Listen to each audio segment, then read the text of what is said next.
The Pharisees came and began to argue with him, seeking from him a sign from heaven to test him.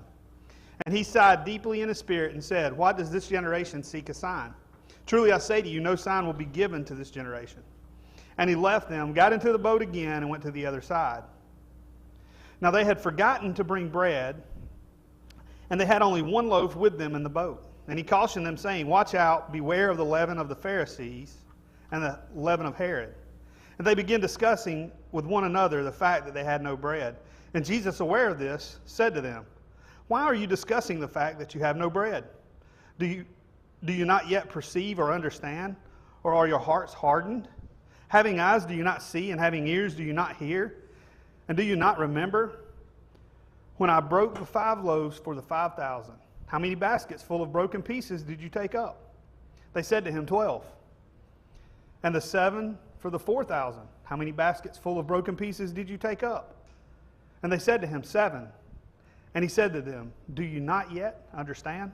We'll stop there as we begin to go through this tonight. Father God, Lord, we just thank you for this evening. We thank you for this time we could get together and study your word. Lord, I pray, God, that your Holy Spirit would help us and give us understanding, give us enlightenment. Help us to see what you're speaking to us about and how we can apply these truths to our heart. In Jesus' name, amen. So tonight, as we're looking at this, our main idea for tonight is simple. It's because this is the hinge of the entire gospel, right? For every person in this room tonight and every person who reads this text, we have to answer the very same question that Peter answered, which was simply what? Who do you say that I am? One of the most common topics that you've heard preachers preach on. Who do you say Jesus is, right? And that's what Jesus is still asking today. Who do you say that I am?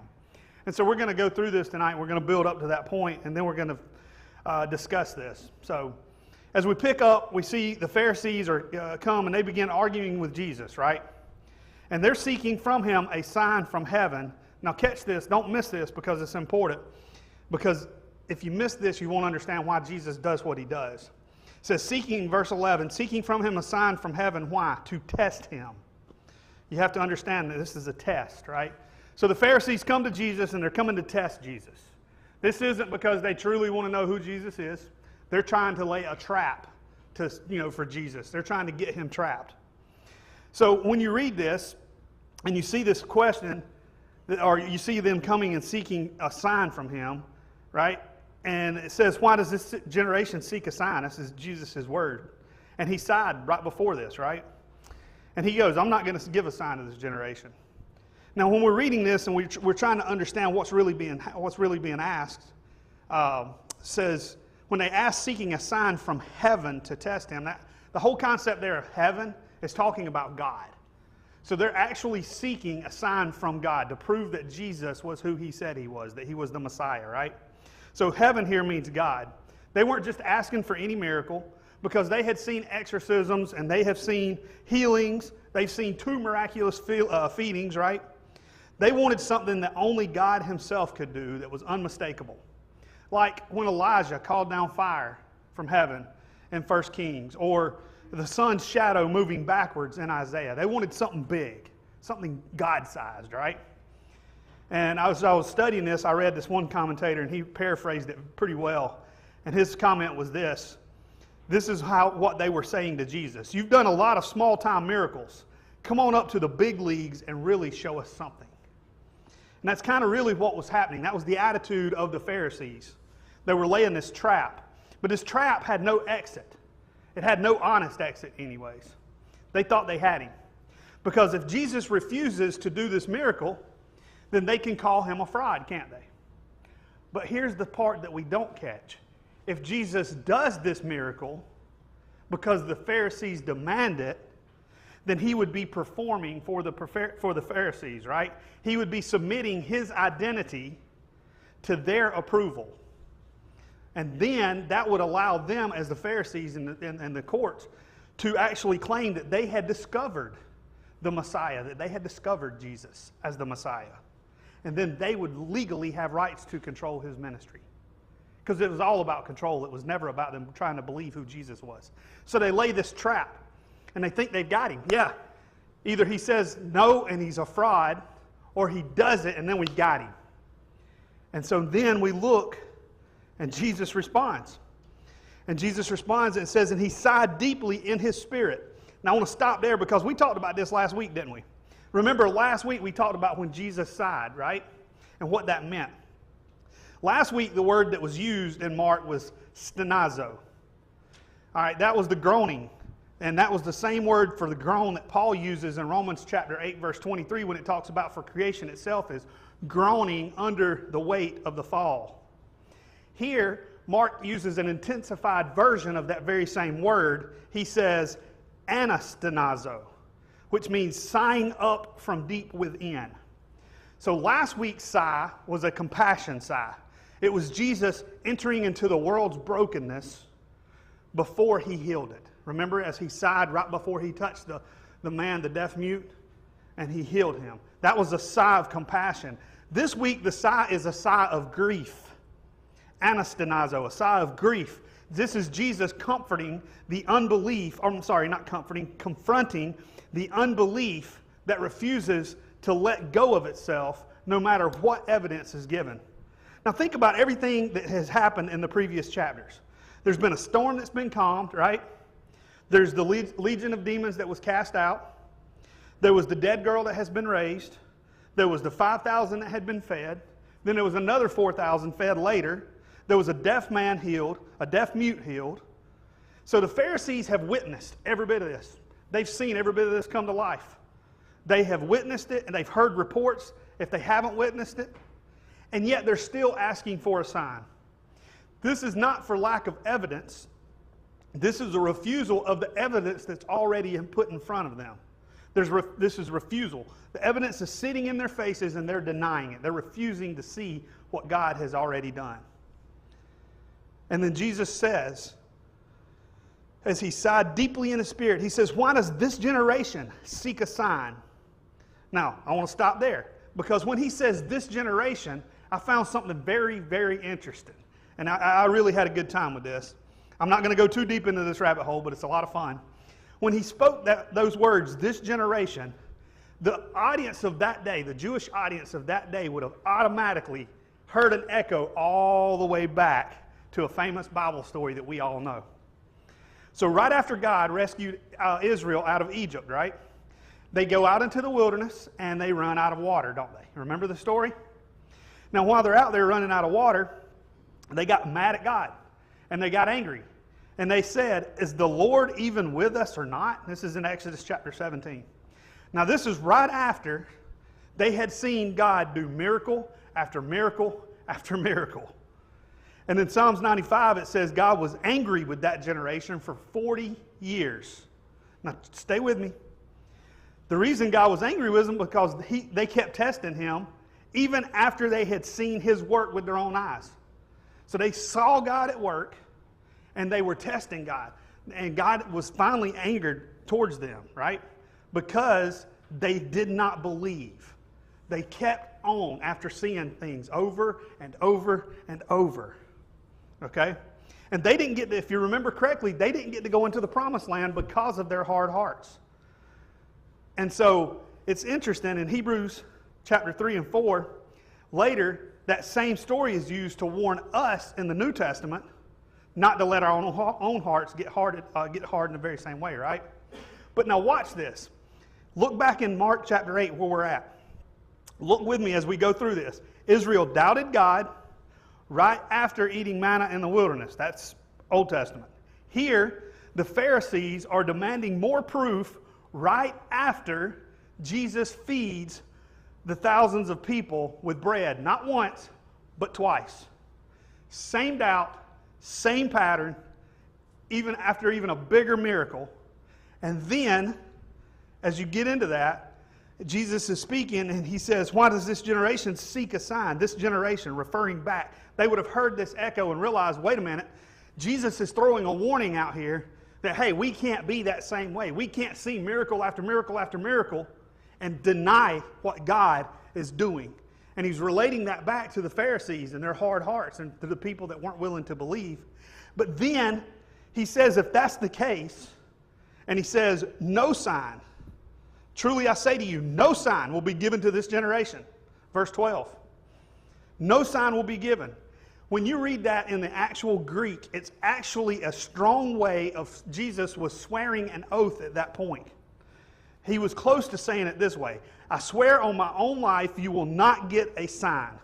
He's telling them, he's not just telling them, no, you're not getting a sign. He's saying it as serious as possible because it's a serious offense to have unbelief because of what it does to harden the heart against God. Now, we turn around and we see what happens. Jesus' answer to the question, he doesn't do a miracle, but he doesn't turn around and allow the Pharisees either. He just ignores them and he goes and he gets in a boat.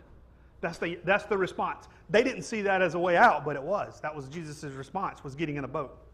So he gets in a boat, and then things kind of get a little interesting, right? Two things happen. Verse 14 says, now, they had forgotten to bring bread, and they had only one loaf with them in the boat. Verse 15, and he cautioned them, saying, now here's the important part, watch out, beware of the leaven of the Pharisees and the leaven of Herod. All right.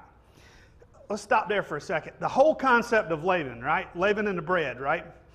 This would have put the mindset of everybody listening, especially the disciples in the boat. When they hear this idea of leaven, it means a lot more to them than it does when we hear it. Because when we think of leaven, what do we think of? All right. Cheese? Yeast. I'm sorry, yeast. Okay, go ahead. Is that what you were saying? Which was rice, yeah. Correct. Okay. That's what we think of. But what was the biblical impact of that, right? What did that have to do? The leaven was what? It would corrupt the bread, right? A little leaven, leaveneth the whole lump. I probably said that completely wrong, but I tried. So here's the thing. Every Jewish household, without exception, performed a ritual search on the entire home the night before Passover. All right? This was called, and I'm going to get this completely wrong. I don't know if it's in the notes or not, but it's in mine, so I'm going to read it. It's called Berekat Chamez. All right? That's the words for it. But here's what happens. They would take a candlelight, and they would go through their house in the evening before Passover. And they would take this candlelight and go through the entire house, and they would hunt for every last crumb of bread or every last crumb of leaven, and they had to remove it completely from the entire house. Because in Exodus chapter 12 verse 15 commanded that not a trace of it remain in the house during the feast of Passover. So when Jesus talks about leaven, this isn't just a neutral cooking ingredient for these people. This isn't just a common thing that they would have found in their kitchen or not found in their kitchen, or been aware of. This was something that you and your family spend an entire evening going through your house, cleaning and looking, trying to find to get rid of it so that it does not contaminate the Passover. So when Jesus says, beware of this leaven, he's actually drawing a much bigger picture than what we look at and we see. When he says, beware of the leaven of the Pharisees, he's going to the single most visceral understood image of a small, hidden, spreading contamination that his Jewish hearers owned in their own homes every single year. Now, this wasn't abstract theology to them. This was muscle memory for them, right? This was real. This was not just something out there. This was something real that they could grasp. So when he says that, it begins to hit. Now, let's go back to the boat. So Jesus is in the boat. He's crossing. He's warning the disciples, so he's teaching them, right?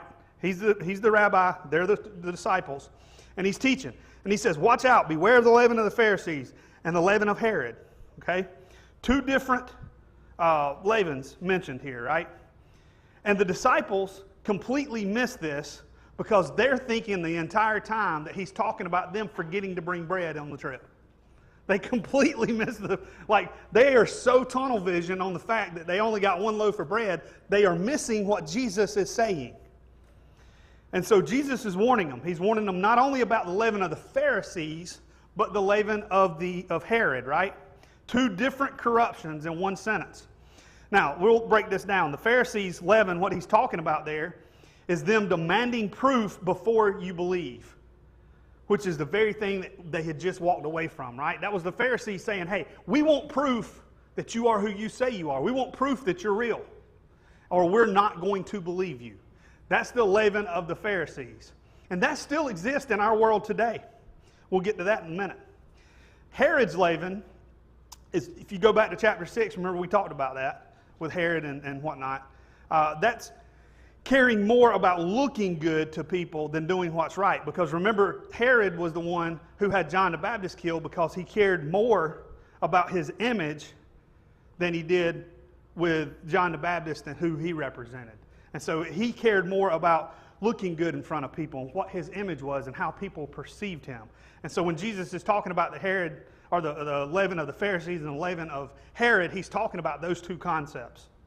Different costumes, but the same problem, right? It's just dressed up a little bit differently. Both of those are this, and this is simply the root of it, wanting the control instead of trusting Jesus. Wanting to control him over trusting him. And so here is when things start to really get funny as we read this, right? So it says that he's telling them about this, right? Verse 16, and they begin discussing with one another the fact that they had no bread. Now, when you really dig down into this, it gets comical, because when it talks about them discussing, they're actually debating one another over who forgot to bring the bread. Now, Jesus is teaching here, right? Jesus is in the boat. He's got his disciples. He's trying to be the rabbi. He's trying to teach. And his students are not listening. They're arguing over whose fault it was because they didn't have but one loaf of bread. And I was sitting there studying, and I got tickled and started laughing because that's just funny to me. I could just imagine, like, you know, you got Peter and maybe John or James or somebody, and they're over there, and Jesus is talking, and one of them's passing a note to the other, and I said, oh, you don't want to forget the bread. I told you to go to IGA. Here we are on the boat, and, you know, they're just back and forth like a bunch of kids, right? And Jesus is sitting there, and he realized, of course, he knew what was going on because he was God, right? But I want you to think about this. Think about how ridiculous this would have been. These are 12 grown men. Some of them were professional fishermen. And they're arguing over one loaf of bread. But these are the same men who just recently, just days earlier, had personally watched Jesus take loaves of bread and turn it into enough food to feed 5,000, and then 7 loaves of bread and turn it into enough for 4,000, and both times there was baskets of bread left over. These men helped distribute those baskets. They helped carry these baskets of bread. They didn't just witness these miracles, they participated in them. And now they're sitting in a boat with the one who multiplied the bread in the first place, and they're panicking over one loaf of bread. And the reason it's so funny is because it's so real, right? Because that is you and I all the time. God's trying to do something and trying to teach us something, and we've watched him do it over and over and over and over, and we still get tunnel vision over the one little thing that we keep trying to have control over. When the whole time God has proven over and over and over he's in control, he's going to take care of it. And so it's funny because it's real to us. They're sitting in the boat with the one who can fix it, and they're panicking over one loaf. One commentator made this observation, and I thought it was worth noting. The one loaf sitting in the boat should have reminded them of what Jesus can do, not give them reason to worry. Instead of looking at the one loaf and thinking, Jesus can multiply this if he needs to, they looked at it and thought, we don't have enough. Notice the difference in pronouns there. We and he. Which one of those is us tonight? Are we looking at we don't have enough? Or are we looking at he can provide? Because that's the one we should keep our eyes on. And if you look at verse 17, it makes complete sense. Look at Jesus' response. This is why Jesus comes down on them so hard.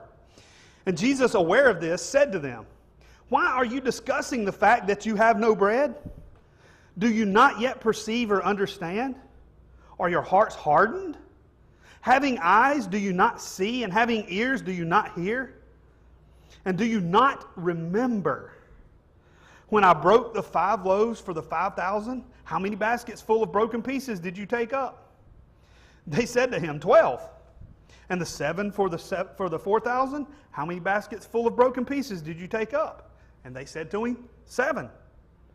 And he said to them, do you not yet understand? He's not asking them because he's confused. He's asking them simply this reason, because this is a test. Remember, we've been talking about this pattern, right? This is a test. And it's about to expose to them how much they still haven't learned. Jesus' response is pretty pointed, right? He says, have you not understood? Do you not see this? Have you not perceived this? Are your hearts hard, right? And he starts walking them back through the math of what he has already done. And so they go back through the 2 different feedings, right? The 12 baskets, the 7 baskets. And then he says, do you not understand? Now, I want to rewind. Remember, we talked about this whole rabbi discipleship program, right? The way that would work. So, here we go. Let's look at it. Jesus taught them who he was through 2 enormous demonstrations, right? But then he tests them. And he says, okay, I'm going to teach you. All right, I'm sorry, he teaches them first. So Jesus has to teach them who he was through those enormous demonstrations. And then he tests them on the boat. And they fail.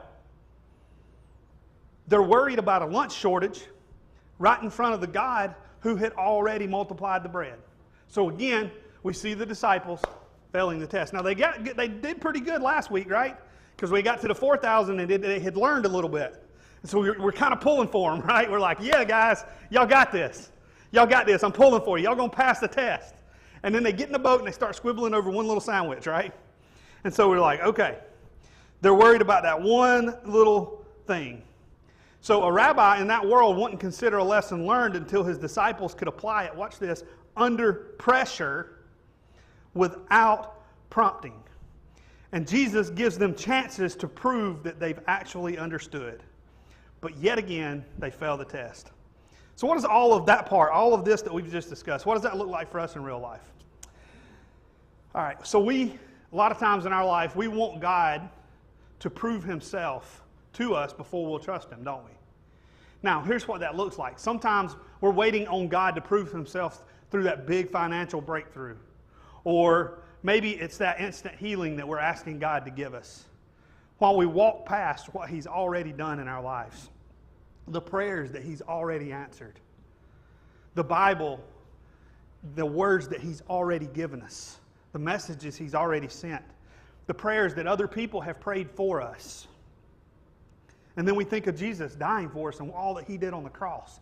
And we get caught up in tunnel vision of wanting God to prove himself again and again and again, just like the Pharisees and just like the disciples. And I like to say it this way: we chase the dramatic miracle while stepping over the baskets of leftovers at our own feet. And how many times do we do that in our lives? Where we're chasing something great and something big and something emotional, and we're tripping the whole time over what God's already been doing in our life. It's the small things that we miss. This shows up 2 ways, and it's worth checking ourselves on. The first is sometimes needing something bigger and flashier to feel like God is real instead of trusting. That's one way it shows up. But he's already right where you are. But saying that is when people say, God, prove it to me in a way that I can see. How many times have you talked to somebody and they're like, well, if I could just see God, I would believe.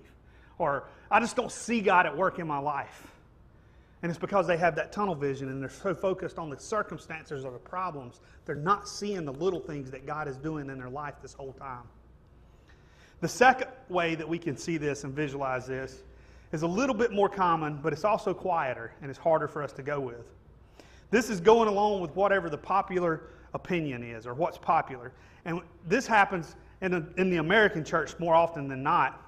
It's where churches or people stay silent or quiet about sins. They soften the scriptures and they soften what the Bible says so that nobody gets uncomfortable. And that is the other side of that. That's that other leaven we talked about. Caring more about people being liked more than us being faithful. And that's that image thing. And so that's the other way it shows up. So tonight, ask yourself, which one of these are you more tempted by? Because both of these things are ways that we can trade things that are real for something that only looks like it's real. And that doesn't take very much. But little by little, that leaven gets into our lives and begins to ruin it. Let's pick up in chapter 8, verse 22, seeing in stages. And they came to Bethsaida, and some people brought with them a blind man and begged him to touch him. And he took the blind man by the hand and led him out of the village. And when he had spit in his eyes and he laid hands on him, he asked, "Do you see anything?" And he looked up and he said, "I see people, but they look like trees, walking." Then Jesus laid his hands on his eyes again, and he opened his eyes, and his sight was restored. And he saw everything clearly. And he sent him to his home, saying, "Do not even enter the village." So they get to Bethsaida, and people bring Jesus this blind man, and they're asking him to heal him, right? Now, it's interesting when the blind man is touched the first time, and Jesus says, "Hey, what do you see?" Right? And he says, "I see people walking, but it's blurry," right? They look like trees. There's clues in that, and we're gonna get into that, right? So Jesus lays his eyes on this man, or he lays his hands on this man's eyes again, and he heals him, right? This time completely. And the man's sight is fully restored, and he begins to see things clearly. Now, the first thing Jesus does is when we're reading this, he doesn't do this in front of a crowd, does he? He takes the man off privately by himself away from the crowd, away from an audience, and away from anybody who might turn this into a public spectacle. Because whatever this healing was going to look like, Jesus already knew that it needed privacy and time so that this guy could understand fully what God was doing.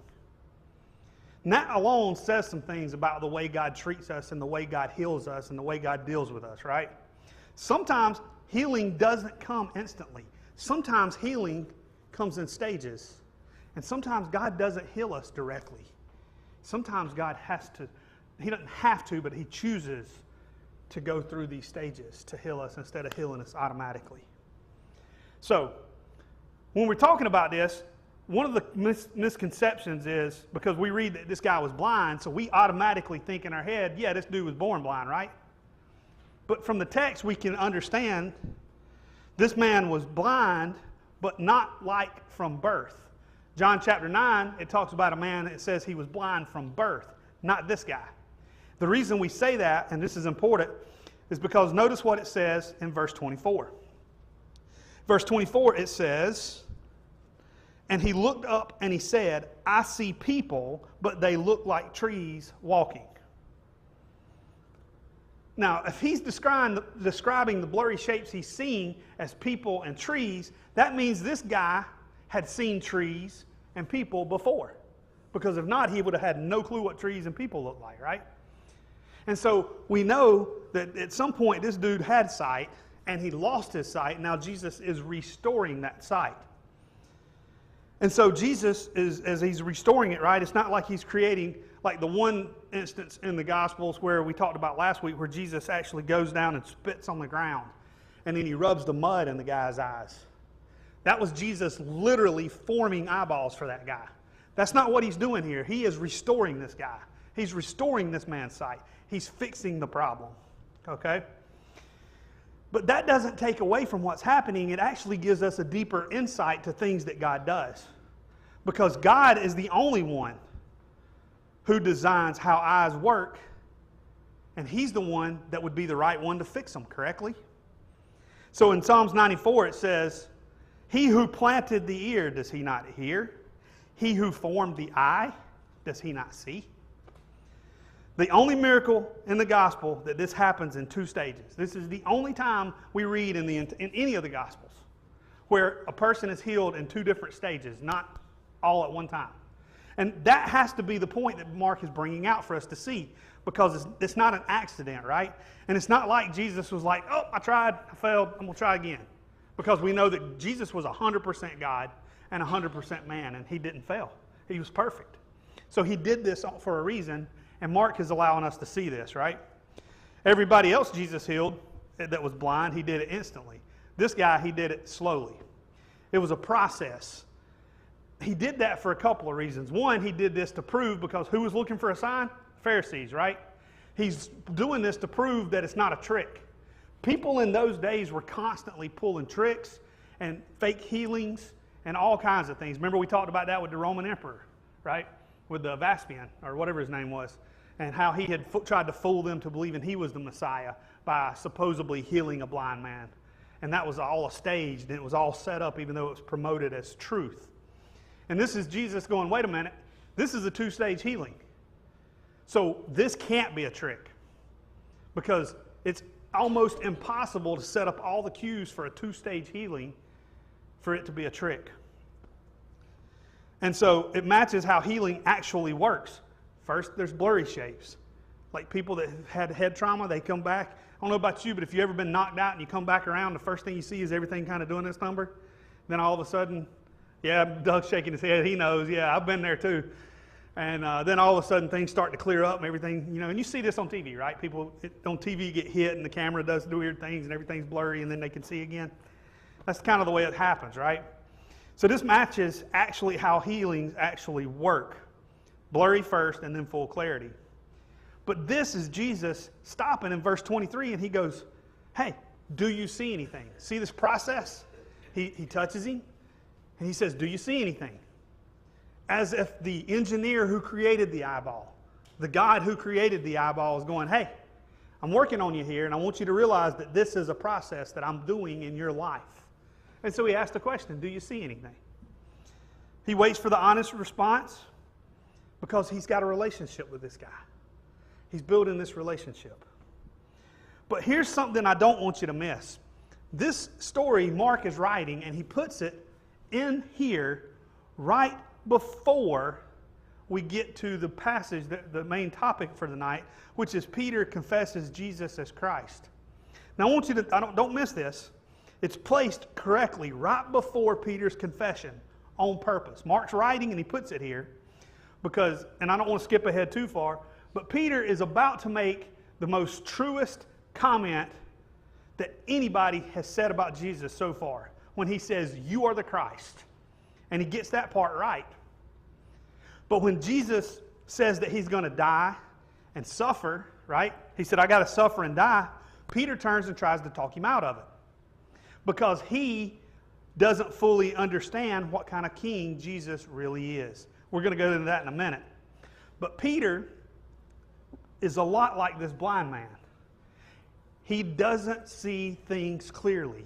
He's seeing things blurry, like trees walking, or people walking like trees. So he's a whole lot like this blind man being touched for the first time, but not quite fully healed.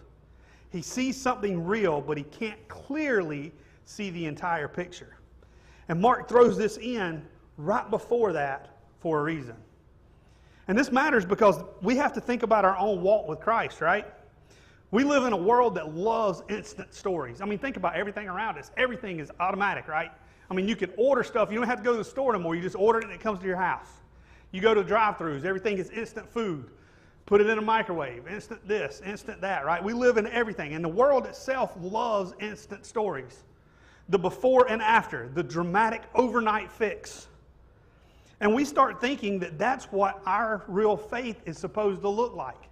So when God does something in our life, it should be instant. Because that's the way the world around us is shaped.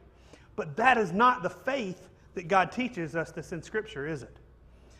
And for most of us, growing with God looks more like this blind guy who gets touched multiple times before he can see clearly than it does the one who is blind and now he can see. And so we can't miss this, because if we miss that, then we miss one of the truths that God's trying to tell us, is that sometimes, more often than not, it's a process. So what does that look like on a normal Tuesday for all of us? Right? You might have been a Christian for years and you still lose your temper with your kids more than you like, but you're catching it faster now. And you actually apologize afterwards. That's what it looks like. Maybe you're supposed to forgive somebody and you're not all the way there yet, but you don't really hate them as bad as you did last year or last week or a year ago. How about this one? You've tried to read your Bible consistently, and you've done this dozens and dozens of times. And usually you make it for a few days, but this time you made it for 2 weeks. You still get anxious about money, but you're praying about it now instead of just panicking and staying up and worrying about it. See, none of that is failure, guys. We look at that and we're like, oh, I failed.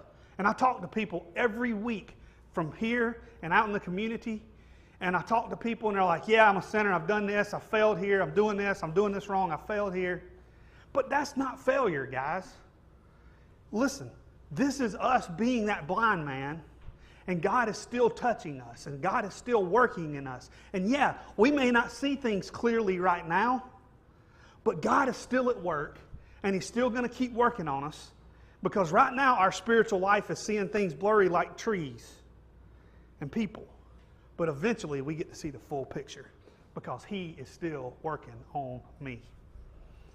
So there's things there that we need to remember. Jesus could have healed this guy instantly the way He did for others, but on purpose He took 2 touches to do it. I'm going to leave you with a quote here on this part, and then we'll move to the next one. J.C. Ryle put it simply this way: partial sight is not the same as blindness. It's unfinished work. That's not God being disappointed in you. That's God being patient with you. And I was like, that is a beautiful quote. That's not God being disappointed in you. That's God being patient with you. Then the meat of the chapter is found right here in verses 27 and following. Jesus went on with the disciples to the villages of Caesarea Philippi. And on the way he asked his disciples, who do people say that I am?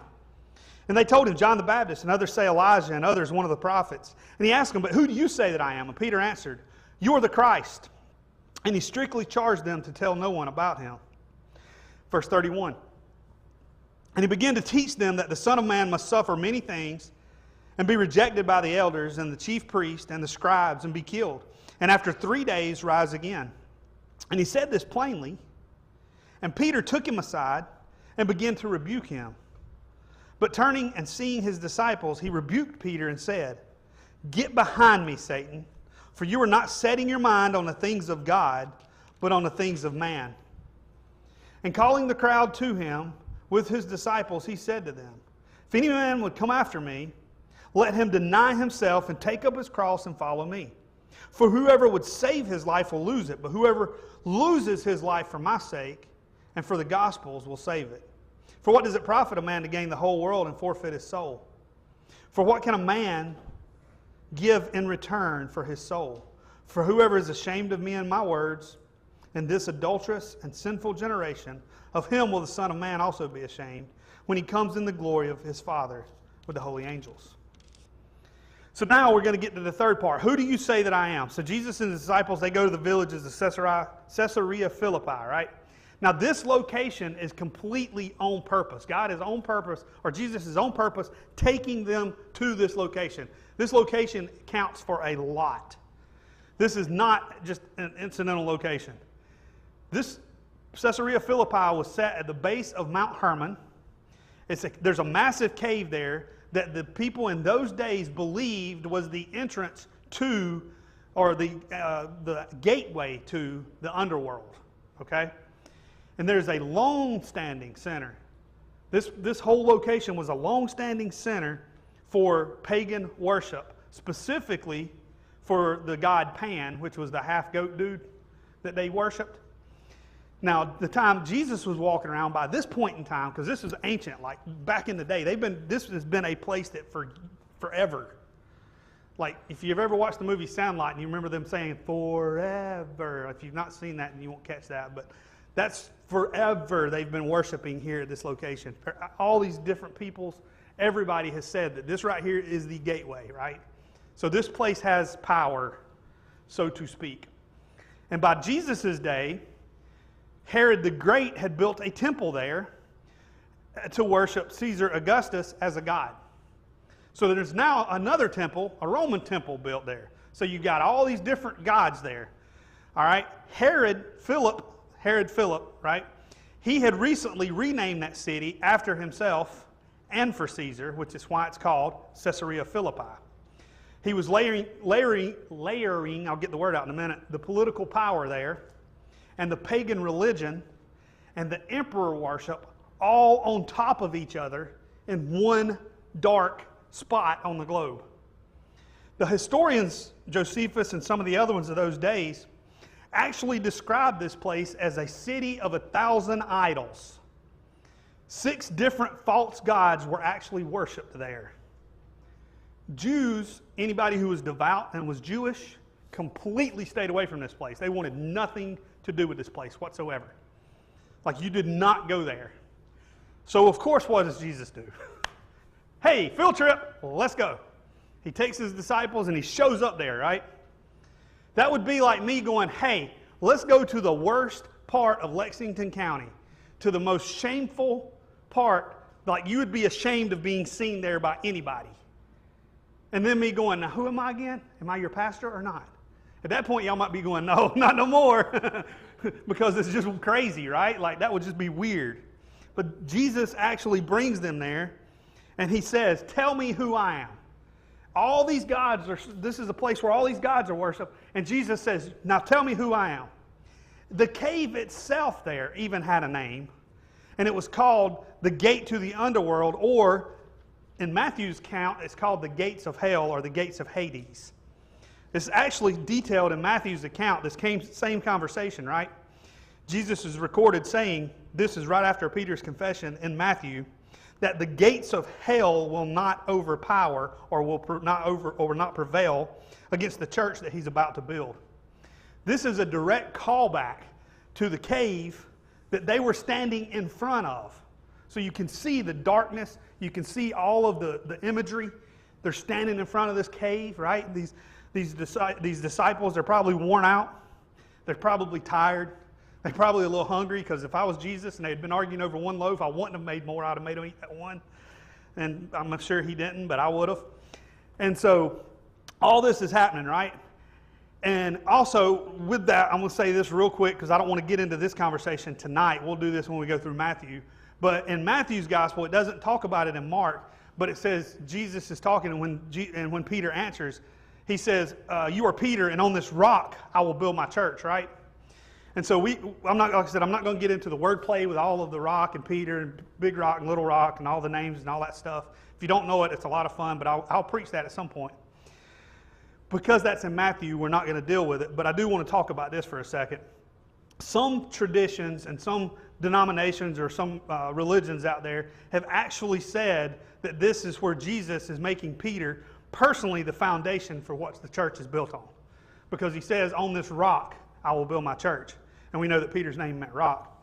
That is not what Jesus is actually saying there. And so I just wanted to correct that, just in case any of you are talking to somebody and they throw this out. This is just a little apologetics I'm throwing in for the night. But Peter himself is writing years later, and he calls Jesus what? The cornerstone. And he calls every believer, not just himself specifically, a living stone, being built into God's house. That's in 1 Peter chapter 2. Paul saying the very same thing. No one can lay a foundation other than the one already laid, which is Jesus Christ. 1 Corinthians chapter 3. So Peter wasn't claiming to be the foundation that day. He was simply pointing to the one he had just confessed, you are the Christ, the actual rock that everything is built on, not Peter. So if you ever end up in an argument with anybody, there you go. There's you some text. If you need that, just let me know. I'll give you those references later. Back to what's happening. Jesus picks the most political and religiously loaded real estate available. And then he asks his people, hey, declare out loud who actually holds the ultimate authority here. That would be the ancient equivalent of asking this question in the shadow of a foreign Capitol building. And Mark's readers, the Romans that he was writing to, would have felt this a little differently than the way we even understand it today. Because remember, he's writing to persecuted Christians in Rome. And this was right around the same time that the Roman Empire was actually persecuting Christians, mainly because they wouldn't declare the emperor of the Roman emperor to be God. because they may said, hey, you have to say Roman emperor's God. And the Christians are like, no, we're not going to do that. And so Mark's writing this, and he's like, hey, Jesus brought his disciples down here and asked them in front of everybody, who do you say that I am? Make a declaration of your faith, right? And so as Mark's writing this, these Romans who were reading Mark's gospel would have understood this differently than we do, because they walk past these temples every day. They walk past this site every day, the ones that lived in that area, right? It wasn't strange for them, it was normal. So when Jesus stood in the shadow of a temple built to declare Caesar divine, and he had his followers say out loud that it was him, not Caesar, as the true king, boy, that story would have hit the Romans that Mark was writing to very personally. Because it's the same exact choice some of them were being asked to make with their own lives. So Mark's not just telling ancient history here, he's showing his readers that Jesus has already modeled the confession that was costing some of the ones that were already reading this everything. So, right there in front of the cave. Now, it's not in front of the temple. It's not in Jerusalem. It's not in the courts. It's not in the synagogue. But right there in front of that cave, Jesus asked his disciples, who do you say I am? And of course they come back. John the Baptist, Elijah, one of the prophets. And Jesus stops them and he says, let's make this a little more personal. Who do you, not they, who do you say that I am? And Peter says, you are the Christ, the Messiah, God's anointed king. You are the Christ. That's the truest thing we've heard so far out of Mark's gospel. And Jesus says you can't tell anybody about it yet. Why would he tell them that? Because he's about to redefine what Messiah means. He's redefining Messiah because, now watch this, what would have Messiah meant, what would Christ have meant in their minds? He's about to teach them completely something different than what they thought the Messiah was. He begins to teach them that the Son of Man must suffer many things and be rejected by the elders, the chief priests, the scribes. And then Jesus said, I'm going to be killed, and 3 days later I'm going to be rose again, or I'm going to rise again. He says this plainly. This isn't a parable, it's not a riddle. It says it actually in here. He spoke it plainly. Now as he's saying this, Peter takes him alongside, comes over and he starts rebuking him. Wait, you can't do that. Verse 32, Peter rebukes him. Here is the best way to understand what just happened. Because why would Peter do that, right? Like we have to understand what's going on in Peter's mind. Why would he come to Jesus after everything he's been through? I mean, just think about this now. Peter had already walked on the water at this point. And he's now coming to Jesus, and he's got a little confidence, right? He's got a little catch in his step. He's like, all right, I'm rebuking you. This is not right. This is not right. Why would he do that? Because he had the right name for Jesus and the wrong image of Jesus. Now let that sink in for a second. He has the right name for Jesus, but the wrong image of Jesus. Imagine that you found out that your neighbor was a doctor. Okay? Now, you probably just had this thought. My neighbor's a doctor, so he puts on Band-Aids, and he goes to work, and he does practical medicine, da-da-da-da-da, right? You got this image of what he's going to be. Now, the next morning, you get up and you go meet your new neighbor again because he's a doctor, and you already know in your mind what he's going to be, and he says, yeah, I'm going in to do brain surgery. You might be like, wait, whoa, you said you was a doctor, right? So you might better not do that because you might kill somebody. You misunderstood the concept of doctor. You were thinking doctor like, hey, regular doctor, not surgeon doctor. See that? Same thing with what happened here with Peter. That's Peter. He says, you are the Christ. But he had the wrong picture of what the king is, what of Christ is. He was thinking of Jesus as the winning king, not the dying king. And in those days, you got to think, the people expected a political Messiah. They were waiting on Jesus to come in and win over Rome, to conquer. He was supposed to be a conquering king who kicks out the Romans and they take back the throne. Not somebody who's going to come up and let himself be killed, let himself give his life. Like that didn't make sense in Peter's head. So Peter has the right name for Jesus, you're the Messiah, but he has the wrong picture in his head of what that actually meant. Because just like what Jesus did with the blind man, Peter is still seeing trees blurry. And he's seeing people blurry. But he's not seeing the picture clearly. So Jesus rebukes him and he says, get behind me. Verse 33, get behind me, Satan, for you are not setting your mind on the things of God, but on the things of man. Now, this is a pretty harsh rebuke. And it's aimed at the very disciple who just got everything right. Peter had just been quiet. What's the old phrase? It says something about if, what is it? It's better to keep your mouth closed than to open it and let everybody know you're an idiot or something like that. Remove all doubt. Then remove all doubt. Yeah, there you go. Yeah. So if Peter had known that, he could have done that and he would have been better off, right? But no, he didn't.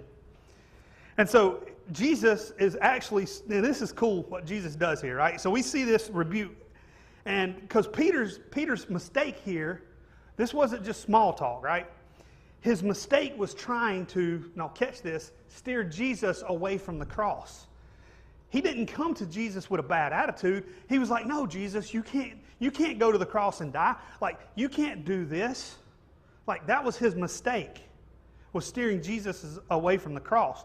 And Jesus, in his own words, says, Peter, you're aligning yourself with the enemy, whether you realize it or not. So that's why he says, get behind me, Satan. Because you've aligned yourself with the enemy. Because the enemy doesn't want me to go to the cross either. So the best way to understand what Jesus is actually saying to him is to understand Peter's calling back in chapter 1. When Peter was called by Jesus in chapter 1, he uses the words there in the Greek, but basically he said, come and follow me, right? Come, follow me. That's the words he used. That's the original language, which literally translates as, come walk behind me. Come walk behind me. Peter is trying to talk Jesus out of the cross, and he uses those same exact words, and he says, get behind me. Peter would have heard those words and remembered his original call in his life. He would have heard that Jesus wasn't just rebuking him, but he was calling him to get back in line. He's saying, this is Jesus saying, Peter, you stepped out in front of me and started trying to lead. But remember, get back behind me where the follower belongs. The very same words that Jesus used to call Peter in the first place, he's now using to correct him and put him back in his place as a follower and not a leader. And then Jesus says, 2 verses later, the same phrase again, but this time he uses it for the entire crowd. Whoever would come after me, verse 34, must deny himself and take up his cross. You see the connection Mark's making here? He's not just saying Peter, but now he's telling everybody, get in line, get behind, come after me, deny yourself, and take up your cross. The same exact call that corrected Peter in the next breath becomes an open invitation for everybody that's listening. So the one sentence to land on there is Peter said the truest thing anyone ever said about Jesus, and moments later spoke for Satan without meaning to. Right confession and wrong understanding can live in the very same heart. So what does that look like for us? Peter said the right things about Jesus in a safe movement or a safe moment, surrounded by people who already believed. But the real test became right after that when Jesus, or when following Jesus meant something a whole lot harder, and Peter cracked under the pressure.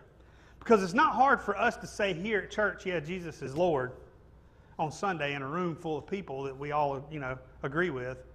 But the real test is on Tuesday when we're at work and our coworkers mock Christians and we choose not to speak up, or we're talking with that friend whose marriage is failing and it's easier not to say what the Bible actually says.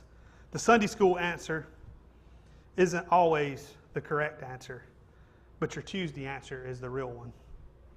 So here's the second thing we have to be honest about. Peter was wanting a winning king, not a suffering one, right? And the moment the real Jesus didn't match the picture in his head, Peter tries to correct him. And we do that so often. We've built this version of Jesus that makes our life better. But the moment, and that's easy for us to follow, right? It's easy for us to follow that idea of who Jesus is in our head. But the moment that image of our Jesus that we've created in our head doesn't match the real Jesus, there becomes a conflict of faith. So I ask you this. What is your image of Jesus? And is there something right now that you're trying to talk God out of because He's already told you to do? Or because it's not the same Jesus in your head that's telling you to do it? So that's the last thought of the night. I'm going to skip the fourth point for the rest of the chapter. We'll pick back up with it next week, picking back up with verses 34 and 38. But yeah, questions, comments?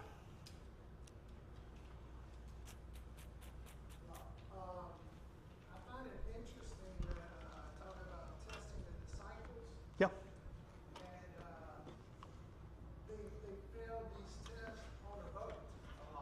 Yeah. And most of them being fishermen, that's their comfort zone. So that's a place they should have more comfort in and not be failing tests. But I think that kind of tells them, like, when we get in a comfortable space, we're more susceptible to getting tripped up. It's a good word. So you're saying not to get complacent. Yeah, not to get complacent, but yeah, yeah. Don't find a comfortable church. All right, let's pull all these padded pews out.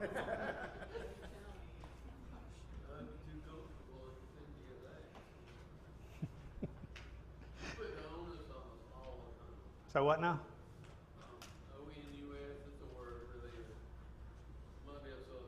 No, it's okay. I just didn't hear. I couldn't hear what you said. The ownership of whatever's going on, bad or good, Yeah. or not good. We're responsible for us. That's right. We're responsible. We responsible for we.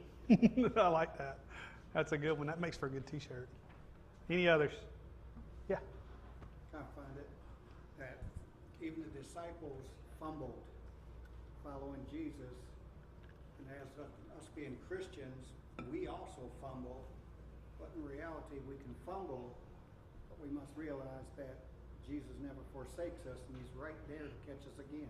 Mm-hmm. That's And good. put us right back on the right track where we fumbled from. Yeah. Yeah, over time, we see the disciples fail the test, and Jesus does it again, right? It's sort of like one of the disciples asked about, how many times do I forgive my brother? Yeah. 7 times 7, and you know, you just gotta keep going. Keep going. Yeah. And don't look in the past. And don't look back. If you look back, you can't see where you're going. All right. Any others? It's good comments. I'm liking it. All right. Well, we'll move to prayer request. So. I got a double praise. All right. I went back to the doctor today about this eye Mm-hmm. infection that I've had for about the last 6 weeks. Yep. It's completely cleared up. He also told me that I was not a diabetic. And I asked him, well, how do you know? He said, through the eye is the only way you can really tell if a person is a diabetic. And I said, how's that? He said, the blood vessels, they get like little nodules on the side of them, or they bulge, or they don't look like they should. Mm-hmm. He said, that's the only way you can truly tell if you're diabetic. He said, I took diabetic medicine for years. I've been off of it for about 5, 6, 7 years. And that was the best explanation that I've ever had. Good. So I can now eat all the sweets I want. I'm gonna bring you some Twinkies Sunday. Ms. Wanda said, "No, you can't." That's just a relief to know that. Yeah, it is. Because, the doctor just puts you on medication. I'm glad I refused to take it Amen. years ago. Amen. Well, that's awesome. Praise report. Miss Kim, how are you? There's another praise. Thank everyone for all. And Miss Gloria walked in here with a cane tonight instead of a walker. So, hey, look at that. Talking about the process of healing, you know, you're on touch number 2 here. Maybe we'll get 3 or 4 out of this one. Yeah, pray for my mom. She's having surgery tomorrow. It's nothing major. I think it's some type of carpal tunnel surgery on her arm. But she's going in the morning. So, Wanda Taylor. Any others? Miss Nancy? There's a small family in the community, the Burke family. They are believers, but everything that could happen this week has happened. The mother went into the hospital, she's 83. She's in the hospital with congestive heart failure. She's got a whole bunch of diabetic problems. The father lost his job, and his wife, car broke down. There isn't a lot of money there. So we just pray to keep them strong and that they can work that through without a lot of sadness. Is that Bird or Burke? Burke, B-U-R-K-E. Burke. Any others? Okay. We could have a praise too. We talked to Brother Kevin. You haven't heard all his story, but anyway, hunting season's coming up. His health is so good. He's really strong. And the other brother, he's coming along, Fred, but he can still use some prayer for his hip surgery. Okay. Praise my daughter, well, my grandson, Abel had a physical, I think every 6 months. And I was really, you're not top, you're not worse, so I guess that's really good. Yeah.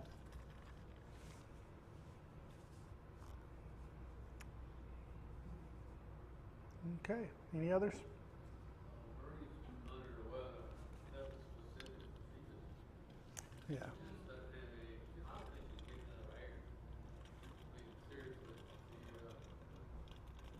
what's going on, whether it's the pollen or the weather or longer or whatever, something going on. My kids are, my older 2 tonight are at home for that very same reason. It's just a pollen count for them. Mr. Bill wasn't, the other Mr. Bill wasn't. Yeah. It's kind of going around.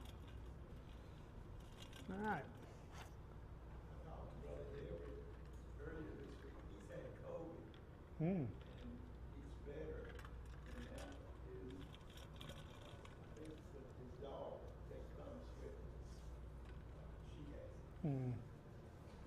That was Susan. Yeah.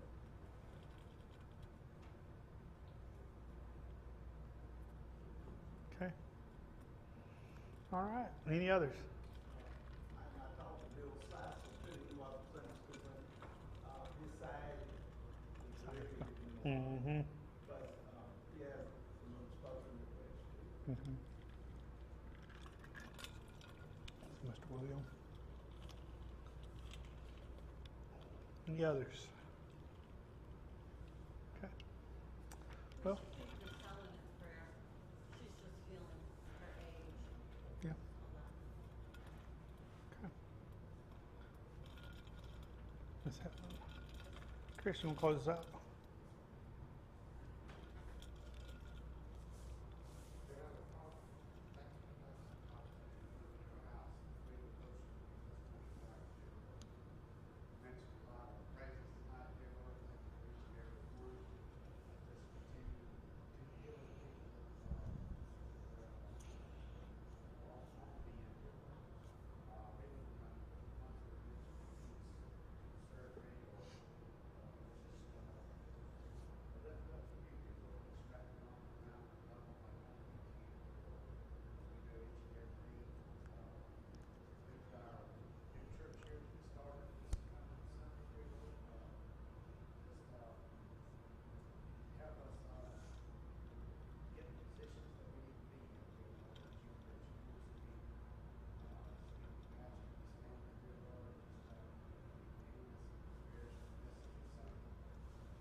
Amen.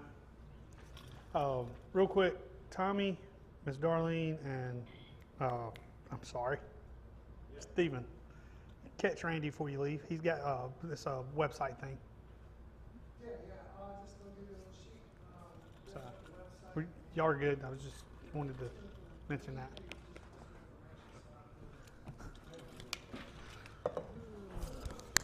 Can we get a little more?